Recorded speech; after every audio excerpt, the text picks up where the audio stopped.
kuwan iscaaya haddaad maalin daawato waxa waddanka iscaayo o dhan berrito mobilkaaga ku jiraan kuwa qabiilka ka warrama haddaad maalin daawato markaad Facebook gasho ama kuwan gasho wuxuu akhrinayaa mid kasta intaad kor taagnayd kaa uu jecel yahay laleeyahay kaa 10 daqiiqo daawanaya kaa 3 daqiiqo daawanaya kaa wuxuu akhrinayaa kuwa aad jeceshay aad daawato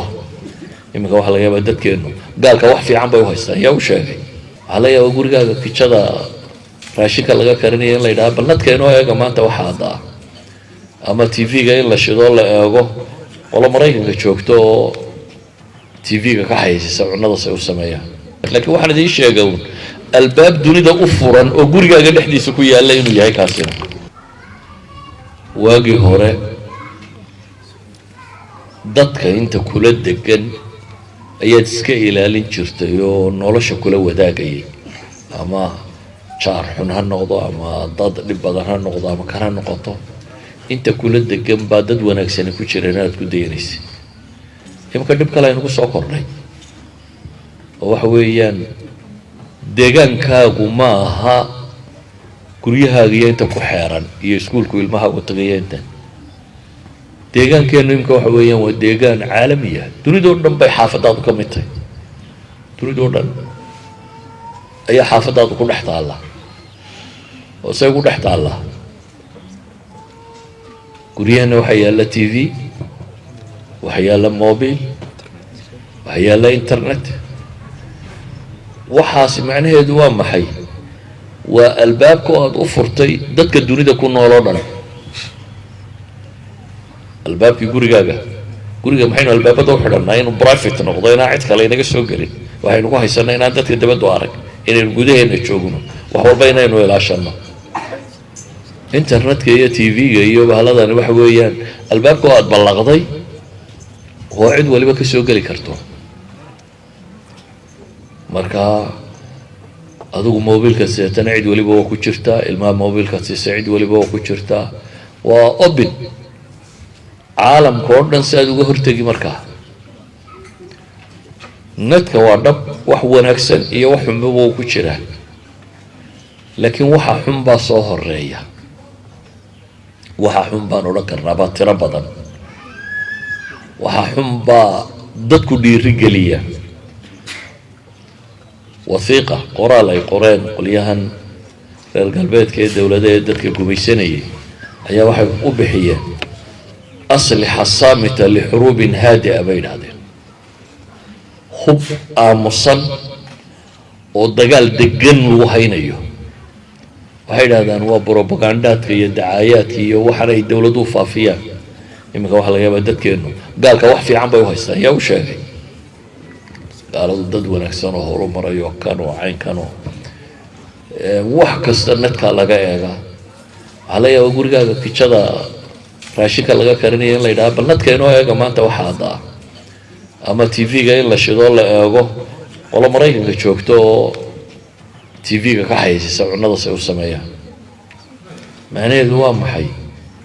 nolosheenni waa la ballaqay private ma jiro wax gaari ma jiraan waliba waxaa ka sii daran mid baa wuxuu qoray buug la yidhaahdo The World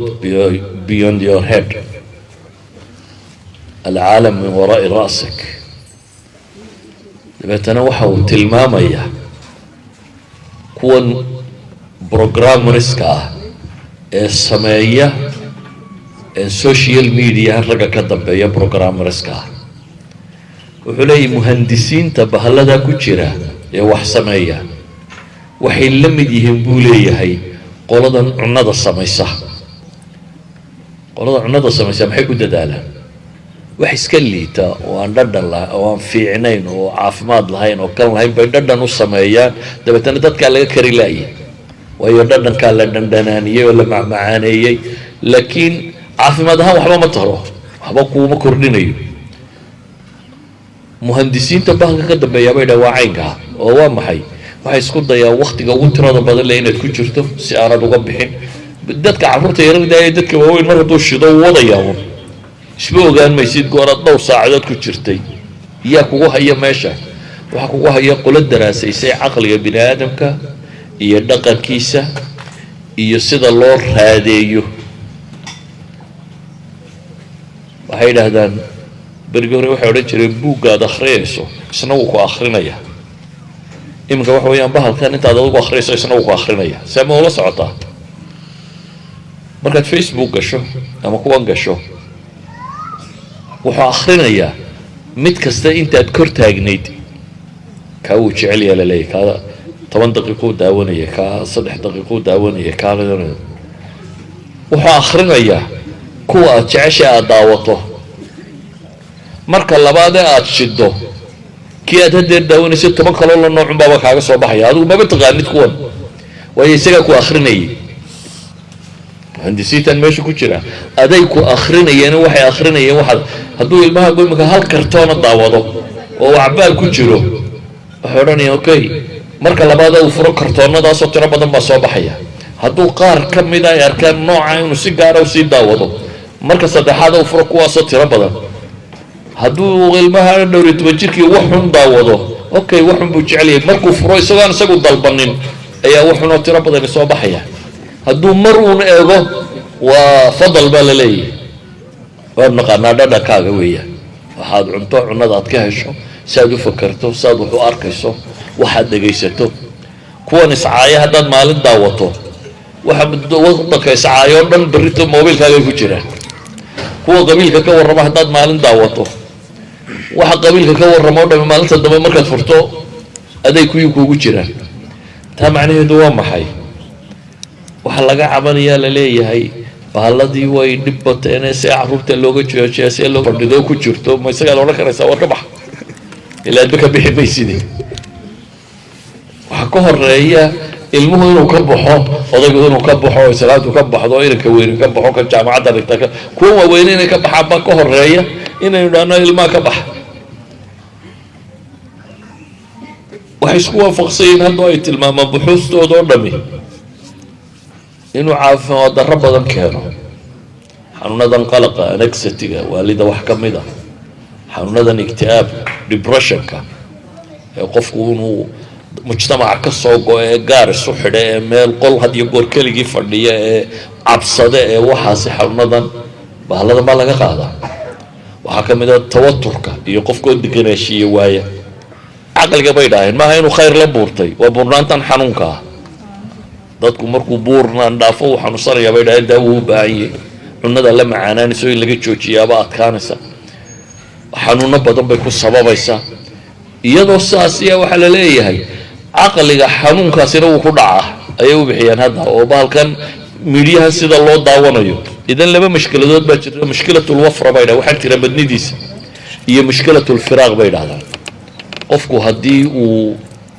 waayo wuxuu qabto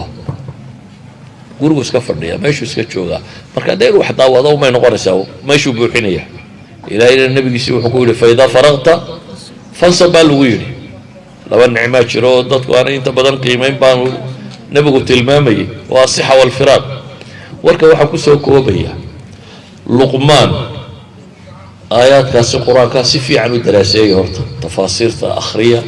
haddaydaan akhriyi karin culamadan tafaasiirta inoo duubtay wixii ay duubeen dhegaysta bal si wanaagsan waa ilaahay warkiisii oo laynooga warramayo sidaynu wax u qaban lahayn nafteenna iyo duwadkeennaba aada u dhegaysta ka labaadaan idin tilmaamayaana waxa weeyaanu albaabadan sharka sidaa u yarayn lahaydeen tijaabiya waa kow haddiiba la gelayana sidii wax nafciya looga heli lahaa oo maalan nadka cilmi badan baa ku jira haddii dadku cilmi doonayaan laakiin cilmiga cidima eegto waxaa laga yaabaa inay ku jiraan intaasoo beyj oo culumta ardadu ay dhigato ka warranta oo mas'alo kastoo lasoo siiyo sidii looga shaqaynaya ku taallo oo wax kan oo qofka wax baxsinaya cilmi raadinaya oo cilmi tiro badan ka helaya laakiin cidima aada ka yara bigbigla la wada daawada waxaan kala laga shaqaynaya marka haddii aad controli karaysaanna inaad controlshaan oo jihayn karaysaan hadday jihayntu adkaatana dee waxaad dhisaysaad xagga kale ka duminaysaa iyo duminta guriga cidda nadkan ka jooji waxa ka jooji waa wixii duminayay marka ama xadee oo waqtiyada la gelaya xadee oo waxa la daawanaya xadee adaanay ku jirtaa Soomaalidu waxay dhahaan nin tuur leh sidoo seexda isaga yaqaana idinka yaqaana sida wuxuu xadeysanaysaan iyo saa wuxuu kala soocaysaan laakiin waxaan idin sheegay albaab dunida u furan oo gurigaaga dhexdiisa ku yaala inuu yahay kaasina waxaan ku soo koobayaa tarbiyo dhami iyo wanaag oo dhami ilaahay oo la garto oo qalbigeena ku weynaada iyo warwarka aakhiro inuu weynaada taa macnaheedu waa maxay waxaa laga yaabaa in aydu danaysaan ingiriisiga soo ilmuhu baran lahaa iyo xisaabta si fiican buu u gartaayo waxaasoo dhan waxa dhaama inuu qof toosan oo diintiisa garta noqdo waxaanad ogaataa ilmaha kuu toosee hagaaga noloshiisa ugama warwar qabtid oo isagaa shaqaysanayo xoogsanayo waxaanaad ka fikrayso isagaa samaysanaya ilmaha qalloocdaase waxaad u shaqaysa xataa isagunbaa baabi'inaya waxba tari maayo haddaad malaayiin uga tagto isagaa kasoo hoyanaya oo baabi'inaya marka inaad ilmaha toosintiisa ka fakertaabaa ka muhiimsan dhaqaalaan u samaynaya ayaan u shaqaan hayaa iyo waxbaan qabanaya kii kuugu weyna hadduu kaa luma shaqadaadu waxba sheegi mayso hantidaada waxa ugu weyn carruurtaada hadday iyagu kaa anbadaan wax kale waxba sheegi maayaan hadduu aakhiro garan waayo ilaahayna waxba sheegi maayo wax kale u bartaa macno ma leh wax kale u barta oo dhan macno ma leh marka waxaan ku soo koobaya warkayga inana aan toosnaano haddeen rabno ilmuhu inuu toosnaado kow innagaa ka horrayne innagu aan toosnaano innaga iyo ilmuhubana waxaynu ku toosaynaa inaynu gurigeenna iyo innaguba noqono dad ilaahayna ku xidhan aakhirana warwar ay ku hayso oo u xisaabtamaya sala allahu calaa nabiyina maxamed